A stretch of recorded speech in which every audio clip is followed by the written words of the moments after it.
আসসালামু আলাইকুম রহমতুল্লাহি ওবারাকাতু। এই একটা শামুক দেখেন, শামুকটা ডিম পাড়িয়া বসে রয়েছে, ডিম পাড়তেছে। এরা একসাথে প্রায় হাজার হাজার ডিম পাড়ে। ডিম পাড়ার পরে এরা ডিম পরিপূর্ণ পাড়ার পরে তারপরে তারা চলে যায়, ওই জায়গায় আর বসে না। কিছুদিন পরে এই ডিম থেকে বাচ্চা ফোটে। ফুটে বাচ্চাগুলো সব খালে বিলে ছড়াইয়ে যায়, এরাও চলে যায়। এরা প্রতি বছর ফাল্গুন মাসে এই দিনেই ডিম পাড়ে। দেখবেন সব জায়গায়, খালে বিলে নদীতে সব জায়গায় যারা যেখানে শামুক থাকে সেই জায়গায় ফাল্গুন মাসে এই দিনেই তারা ডিম পাড়ে থাকে। ডিম পাড়ার পরে 15 থেকে 20 দিনের ভিতরে এর ভিতর থেকে বাচ্চা বেরিয়ে যায়।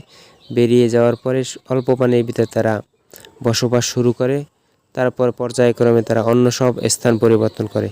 যেখানে তাদের থাকার পরিবেশ হয় সেইখানে তারা স্থায়ীভাবে থেকে যায়। আর নদীতে খাল বিলে যারা ডিম পাড়ে তারা বেশি একটা স্থায়ীভাবে থাকতে পারে না, জালে ধরা পড়ে যায়, মারা যায়। এই জন্য বেশিরভাগ খালে পুকুরে এগুলা ডিম পাড়ে।